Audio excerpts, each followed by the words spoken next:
ಮೈಸೂರು ಕೊಡಗು ಕ್ಷೇತ್ರದಲ್ಲಿ ಜಿದ್ದಾಜಿದ್ದಿ ಮುಂದುವರೆದಿದೆ. ರಾಜಕೀಯ ನಿವೃತ್ತಿ ಆದರೂ ಶ್ರೀನಿವಾಸ್ ಪ್ರಸಾದ್ಗೆ ಫುಲ್ ಡಿಮಾಂಡ್ ಇದೆ. ಶ್ರೀನಿವಾಸ್ ಪ್ರಸಾದ್ ಬೆಂಬಲಕ್ಕಾಗಿ ಉಭಯ ಪಕ್ಷಗಳು ಕಿತ್ತಾಡ್ತಾ ಇದ್ದಾವೆ. ರಾಜಕೀಯ ನಿವೃತ್ತಿಯನ್ನ ಪಡೆದಿದ್ದಾರೆ ಶ್ರೀನಿವಾಸ್ ಪ್ರಸಾದ್, ಆದರೂ ಸಹ ಫುಲ್ ಡಿಮಾಂಡ್. ಶ್ರೀನಿವಾಸ್ ಪ್ರಸಾದ್ ಬೆಂಬಲಕ್ಕಾಗಿ ಎರಡು ಪಕ್ಷಗಳ ನಡುವೆ ಪೈಪೋಟಿ ಇದೆ. ಮೈಸೂರು ಚಾಮರಾಜನಗರ ಭಾಗದ ಪ್ರಭಾವಿ ನಾಯಕರು ಶ್ರೀನಿವಾಸ್ ಪ್ರಸಾದ್, ದಲಿತ ಬಲಗೈ ಸಮುದಾಯದ ನಾಯಕರು. ಶ್ರೀನಿವಾಸ್ ಪ್ರಸಾದ್ ನಮಗ ಬೇಕು ಅಂತ ಉಭಯ ನಾಯಕರು ಹೇಳ್ತಿದ್ದಾರೆ. ಮೈಸೂರು ಕೊಡಗು ಹಾಗೂ ಚಾಮರಾಜನಗರದಲ್ಲಿವೆ 8 ಲಕ್ಷ ದಲಿತ ಮತಗಳು. ದಲಿತ ಸಮುದಾಯದ ಜನರ ಮೇಲೆ ಶ್ರೀನಿವಾಸ್ ಪ್ರಸಾದ್ ಹಿಡಿತ ಸಾಧಿಸಿದ್ದಾರೆ. ದಲಿತ ಬಲಗೈ ಸಮುದಾಯದ ಪ್ರಭಾವಿ ನಾಯಕರಾಗಿದ್ದಾರೆ. ಹಾಗಾಗಿ ಅವರ ಬೆಂಬಲಕ್ಕಾಗಿ ಎರಡೂ ಪಕ್ಷಗಳ ನಡುವೆ ಪೈಪೋಟಿ ನಡೆದಿದೆ. ಉಭಯ ನಾಯಕರು ಶ್ರೀನಿವಾಸ್ ಪ್ರಸಾದ್ ಅವರ ಬೆಂಬಲ ನಮಗ್ ಬೇಕು ಅಂತ ಪಟ್ಟು ಹಿಡಿದಿದ್ದಾರೆ. ಶ್ರೀನಿವಾಸ್ ಪ್ರಸಾದ್ ನಿವಾಸಕ್ಕೆ ಬಿಜೆಪಿ ಕಾಂಗ್ರೆಸ್ ನಾಯಕರ ಪರೇಡ್ ಮುಂದುವರೆದಿದೆ. ರಾಜಕೀಯ ನಿವೃತ್ತಿ ಆದರೂ ಸಹ ಶ್ರೀನಿವಾಸ್ ಪ್ರಸಾದ್ಗೆ ಫುಲ್ ಡಿಮಾಂಡ್ ಇದೆ. ಅಭ್ಯರ್ಥಿಗಳು ಭೇಟಿ ಮಾಡ್ತಾ ಇದ್ದಾರೆ, ಎರಡೂ ಪಕ್ಷದ ನಾಯಕರು ಭೇಟಿ ಮಾಡ್ತಾ ಇದ್ದಾರೆ. ಶ್ರೀನಿವಾಸ್ ಪ್ರಸಾದ್ ಅವರ ಬೆಂಬಲ ಸಿಕ್ಕರೆ ದಲಿತ ಮತಗಳು ತಮ್ಮದಾಗತ್ತೆ ಅನ್ನೋ ಲೆಕ್ಕಾಚಾರ. ಮೈಸೂರು ಕೊಡಗು ಹಾಗೂ ಚಾಮರಾಜನಗರ ಈ ಎರಡೂ ಕ್ಷೇತ್ರದಲ್ಲಿ 8 ಲಕ್ಷ ದಲಿತ ಮತಗಳಿದೆ. ದಲಿತ ಸಮುದಾಯದ ನಾಯಕರು ಶ್ರೀನಿವಾಸ್ ಪ್ರಸಾದ್, ನಾಯಕರ ಬೆಂಬಲ ನಮಗೆ ಸಿಕ್ಕಿದ್ರೆ ಬಹಳ ಸುಲಲಿತವಾಗಿ ಈ ದಲಿತ ಮತಗಳು ತಮ್ಮ ಪರವಾಗಿ ತಿರುಗತ್ತೆ ಅನ್ನೋ ಲೆಕ್ಕಾಚಾರದಲ್ಲಿ ಬಿಜೆಪಿ ಕಾಂಗ್ರೆಸ್ ನಾಯಕರಿದ್ದಾರೆ. ಹಾಗಾಗಿ ಶ್ರೀನಿವಾಸ್ ಪ್ರಸಾದ್ ನಿವಾಸಕ್ಕೆ ಪರೇಡ್ ಮಾಡ್ತಿದ್ದಾರೆ, ಅವರನ್ನ ಭೇಟಿ ಮಾಡ್ತಿದ್ದಾರೆ, ಮನವಿ ಮಾಡ್ತಾ ಇದ್ದಾರೆ. ಮನವೊಲಿಸುವಂತಹ ಪ್ರಯತ್ನಗಳು ನಿರಂತರವಾಗಿ ನಡೀತಾ ಇದೆ.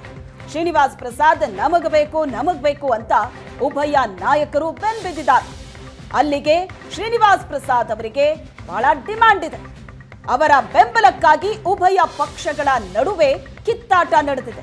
ಮೈಸೂರು ಚಾಮರಾಜನಗರ ಭಾಗದ ಪ್ರಭಾವಿ ನಾಯಕರು ಶ್ರೀನಿವಾಸ್ ಪ್ರಸಾದ್, ಮೈಸೂರು ಕೊಡಗು ಹಾಗೂ ಚಾಮರಾಜನಗರ ಈ ಎರಡು ಕ್ಷೇತ್ರದಲ್ಲಿ 8 ಲಕ್ಷ ದಲಿತ ಮತಗಳಿದೆ.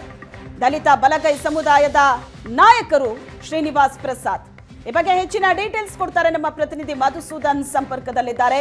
ಮಧುಸೂದನ್, ಶ್ರೀನಿವಾಸ್ ಪ್ರಸಾದ್ ಅವರ ಬೆಂಬಲಕ್ಕಾಗಿ ಉಭಯ ಪಕ್ಷಗಳ ನಡುವೆ ನಡೀತಾ ಇರುವಂತಹ ಕಿತ್ತಾಟ ಮತ್ತು ಜಿದ್ದಾಜಿದ್ದಿ.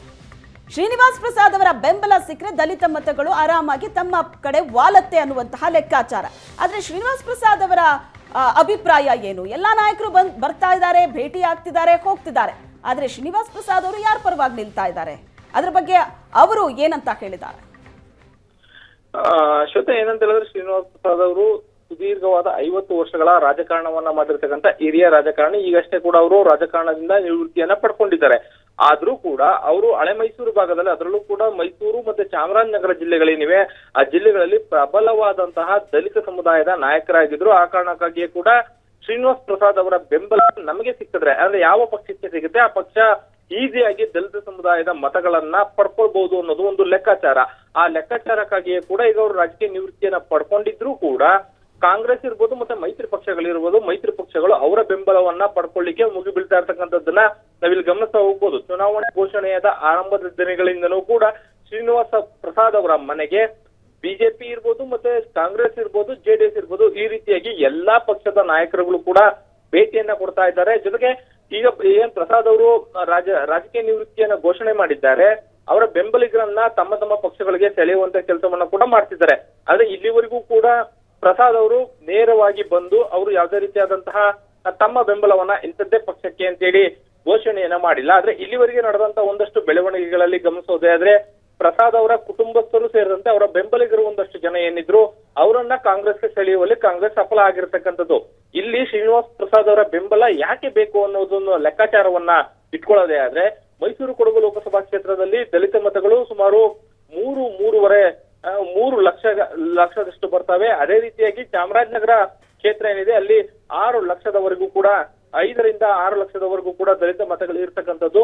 ಶ್ರೀನಿವಾಸ್ ಪ್ರಸಾದ್ ಅವರು ಸುದೀರ್ಘವಾದ ರಾಜಕಾರಣವನ್ನ ಮಾಡಿರ್ತಕ್ಕಂಥವ್ರು. ಈ ಜಾಗದಲ್ಲಿ ದಲಿತ ಸಮುದಾಯವನ್ನ ಪ್ರತಿನಿಧಿಸ್ತಾ ಇದ್ರು, ಅವರ ಕಷ್ಟ ಕಾರ್ಪಣ್ಯಗಳನ್ನ ಕೇಳ್ತಿದ್ರು. ಈ ಸಂದರ್ಭದಲ್ಲಿ ಈಗ ಅವರು ರಾಜಕೀಯ ನಿವೃತ್ತಿ ಏನ್ ಪಡ್ಕೊಂಡಿದ್ದಾರೆ, ಅವರ ಬೆಂಬಲ ಏನಾದ್ರೂ ತಮ್ಮ ಪಕ್ಷಗಳಿಗೆ ಸಿಕ್ಕಿದ್ರೆ ಈಸಿಯಾಗಿ ದಲಿತ ಮತಗಳನ್ನ ತಮ್ಮ ಪಕ್ಷಕ್ಕೆ ಪಡ್ಕೊಳ್ಬಹುದು ಅಂತೇಳಿ ಎರಡೂ ಪಕ್ಷಗಳ ಲೆಕ್ಕಾಚಾರ ಇರ್ತಕ್ಕಂಥದ್ದು. ಈ ಒಂದು ಲೆಕ್ಕಾಚಾರದಿಂದಲೇ ಕೂಡ ಅವರವನ್ನ ಬೆಂಬಲವನ್ನ ಪಡ್ಕೊಳ್ಳಿಕ್ಕೆ ಮುಗಿಬೀಳ್ತಾ ಇದ್ರೆ. ಸದ್ಯಕ್ಕೆ ಪ್ರಸಾದ್ ಅವರು ನೇರವಾಗಿ ಬಂದು ಯಾವುದೇ ಪಕ್ಷಕ್ಕೂ ಬೆಂಬಲವನ್ನ ಘೋಷಣೆ ಮಾಡಿಲ್ಲ. Shweta, okay, thank you Madhusudan.